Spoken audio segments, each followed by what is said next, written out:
All right, fellas, welcome back. We're going to head to the next section. So we're looking at what we call related rates. Okay, and basically this is just an application of derivatives with respect to time. So let's take a look first at a drill. So I'm going to put this as a question on the Edpuzzle, and you go ahead and try and solve. Okay, so remember this is called implicit differentiation. Okay, so remember we said whenever you take the derivative with respect to y, you need a y prime. Okay, so if we take the derivative, right, we've got 2y, y prime, or we said dy dx, right, dy dx. Then you take the derivative of x like everything's normal, plus 3 equals 4x cubed. The derivative of negative 2 is 0, right, so we subtract 3 from both sides. We get 2 dy dx equals 4x cubed minus 3, and just divide by 2. And you get dy dx equals 4x cubed minus 3 over 2. Okay? All right, so we're kind of doing the same thing today. Okay, so we're going to be taking the derivative of more than one variable. Okay. So you can read the little bullet points there. I'm not going to read them to you, but basically what's happening is multiple things are changing at one time in an equation over some period of time, right? So we want to be able to model that or use an equation to solve, what's happening in a specific problem. So basically the goal is to take the derivative of all the variables, right, except t. You would take the derivative of that, but not implicitly. So basically you have to add a dy dx every time you take the derivative of something that's not time. So for example, if you had an equation like, or a variable like a, right, for area, right, you take the derivative of that would be 1, and then dA, right, but now we want to take the derivative with respect to time. So instead of dx on the bottom, it's dt, because everything is going to be in terms of time, right? You cut the grass, it takes you, 5 hours. Or I'm waiting for my money to go to the moon, or my stocks or whatever. And, I'm maybe have to wait for a couple years or probably my whole life. So basically, right, or anything like that. Maybe if it's the radius, right, of something, right? Let's say it's 2r, right? Or let's say in the circumference formula, right? There's a 2 pi r. If we were to take the derivative of that, right, that would be 2 pi, right? Because the derivative of r is 1. The constant stay in front times dr dt. Okay, so you're just taking the derivative of a variable with respect to time. Okay, so basically that's all we're doing. So we're going to do that in an equation. We're going to take a lot of derivatives, and then we're going to figure out, right, whatever they're asking us to solve for. So you have some general steps here. Obviously, again, I'm not going to read those, but the general idea is take the derivative, plug in what you got, and then solve. And you may need to take some other ancillary steps depending on the problem. But let's just see how it goes. And of course, these are going to involve a lot of formulas from the past. So, maybe you remember them, maybe you don't, but they're easily Googleable. So let's look at example 1. The radius of a circle increases at a rate of 3 inches per second. How fast is the area of the circle increasing when the radius is 12 inches? So there's a couple things here, right? Increases at a rate of 3 inches per second, and radius is 12 inches. So I'm not going to show you exactly how to set all that up set all your stuff up, because I want you to get an idea of what we're doing first. So you have a circle, and they're asking you how fast is the area increasing. So we need a formula with the area. and the radius of a circle. Okay, so the area, obviously, formula. So we have area equals pi r squared, right? Okay, so now you need to practice finding the derivative. So what I'll do first is take the derivative. The derivative of a is 1 times dA dt, right? Because again, we need to use implicit differentiation. So again, everything is going to have a, a dy dx, right? A dA dt. Or if you look over here, right, we're going to take the derivative of r, because pi is a constant. We don't care about that, right? So we get 2 pi r. But again, we have to implicitly differentiate r. So the derivative of r would be dr dt. Okay. So now we can assign values to all this stuff, right? So it says that the radius increases at a rate of 3 inches per second. Well, that would be our dr dt, right? Okay. You don't need to put units, in your little given box here, because that'll screw you up in the problem, I think. Actually, put it this way. Put the units in your box and only put the numbers in the problem. How about that? Okay, so the radius is 12 inches. Yeah, don't put units in a formula. That's going to be terrible. Okay, so now how fast is the area increasing? Well, if you look at this formula, right, we've got this. We know what 2 pi is. It's easy. We're just trying to find this. So now we're ready to plug into the formula because we only have one unknown. Remember, in one equation, the maximum number of unknowns you can have is 1 because, you can't solve for more than one unknown unless there are other conditions apply. But so now we're just plugging in. So we need to know dA dt. That's what we're trying to find, right? So that's what we want to find is dA dt.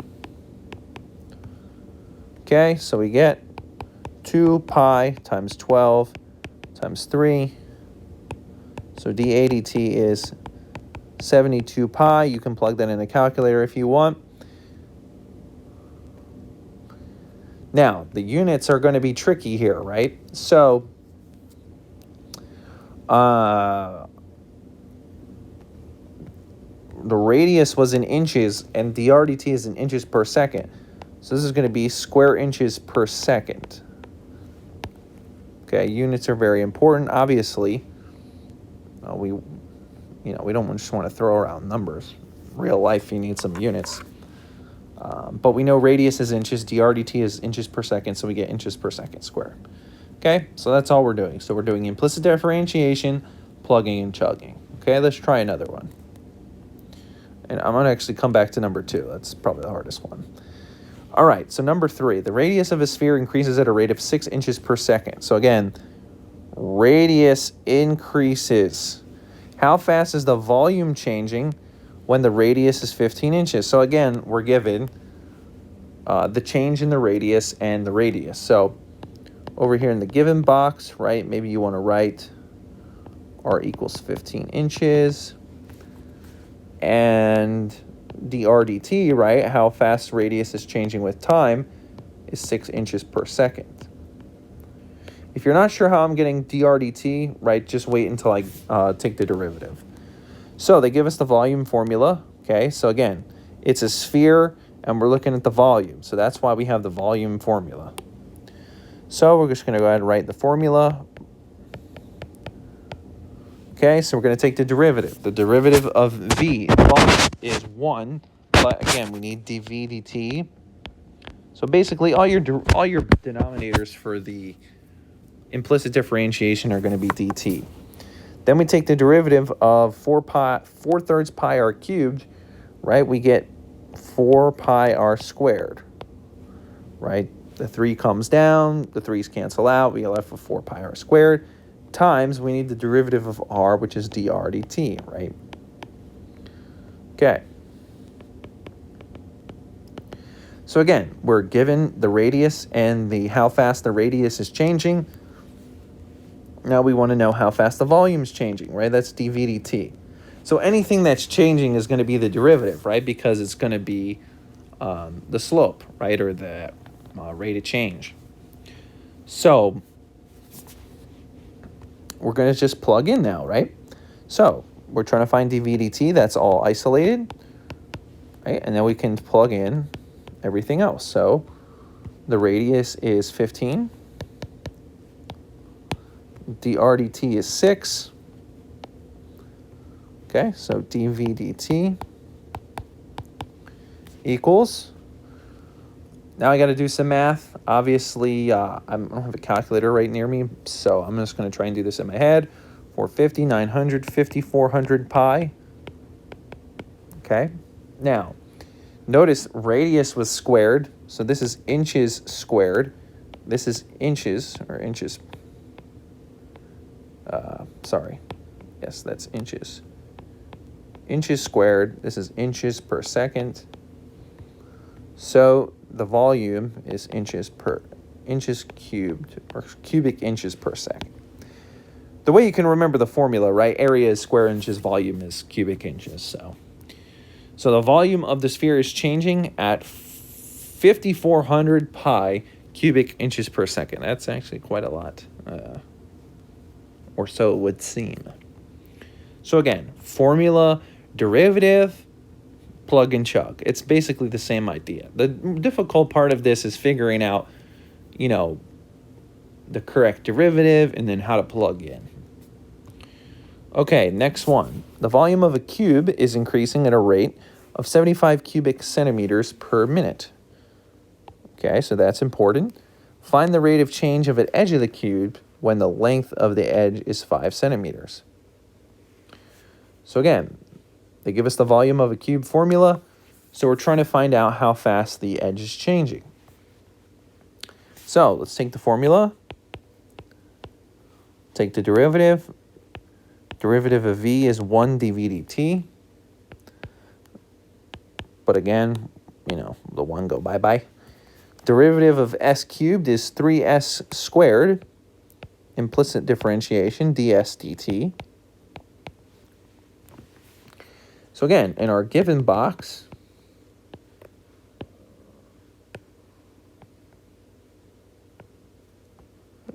okay, we're given the length of the edge. So the edge is s, 5 centimeters. Now, the volume of the cube is increasing at a rate of 75 cubic centimeters per minute. So now they give us dv dt, right? How the volume is changing. So again, this one's a little different, but nothing to be scared of. Okay, so now they give us s, they give us dv dt, and what we're trying to solve for is ds dt, right? The problem says find the rate of change of the edge. Okay, so dv dt is 75. We get 3 times 5 squared times ds dt. Hey, wouldn't you know it?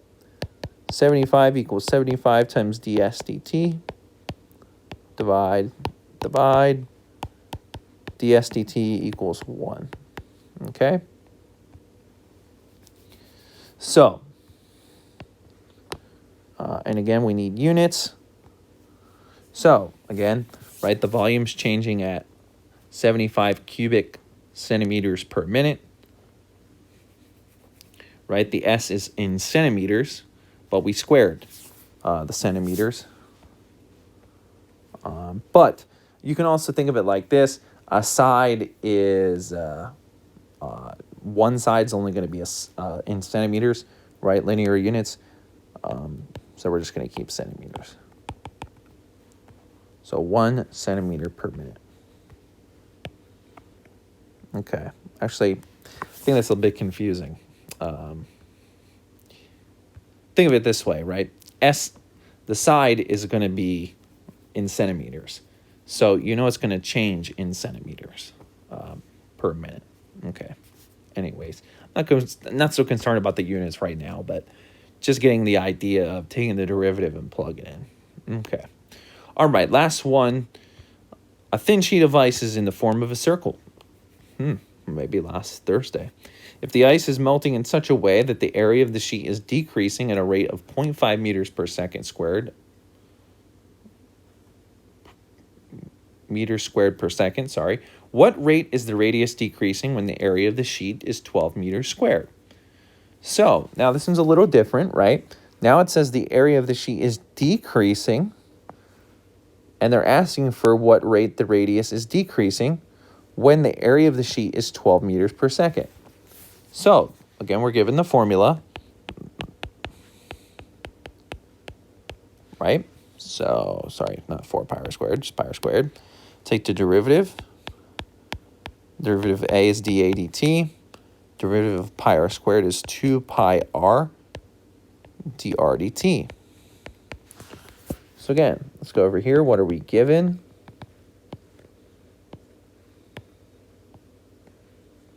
So we know the area is 12 meters squared. We know the area is decreasing, so that's the change in the area. So that's going to be a negative 0.5 meters squared per second, right? Because it says it's decreasing. Okay, now, if you notice, we've got a bit of a conundrum, right? We're trying to find the rate at the radius is decreasing. So we're trying to find dr dt, right? How fast the radius is decreasing. But the problem is we need to find this. We have this, but we don't have the radius. But we do have something that can help us find the radius, right?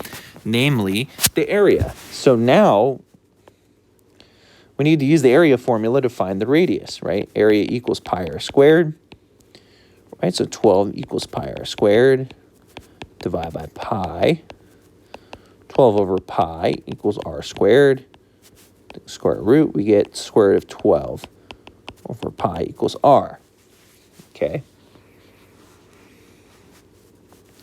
All right. Now, I mean, you can simplify that, right? Maybe 1.92, I think I saw, is what it was. Okay.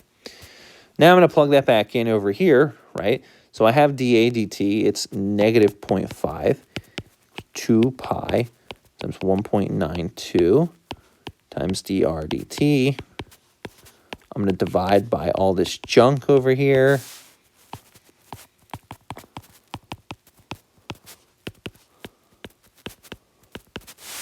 Right? And then I'm just going to plug this into a calculator. And I don't know what I'm going to get. I know it's going to be a negative number. Right? So 0.5 divided by 2 times.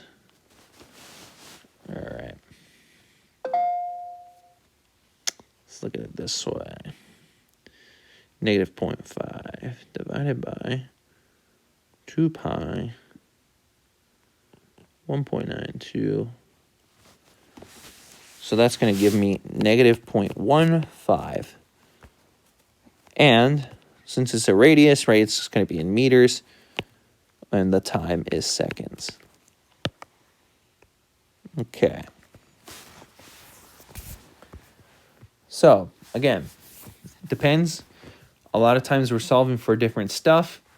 But basically, right, take the derivative, right, using the formula, figure out what you're given and what you're trying to find. Okay. Excuse me. So make sure you make these little boxes. My calc professor made me do it in college. I thought it very much helped with these problems. So, okay. And yeah, I mean, you can plug in. You can get a number if you want. I just left it as pi because those were easier numbers to deal with. So, but anyways, other than that, that's pretty much it. So I hope you guys have a wonderful day. Check on Classroom for your homework, and I'll talk to you Monday.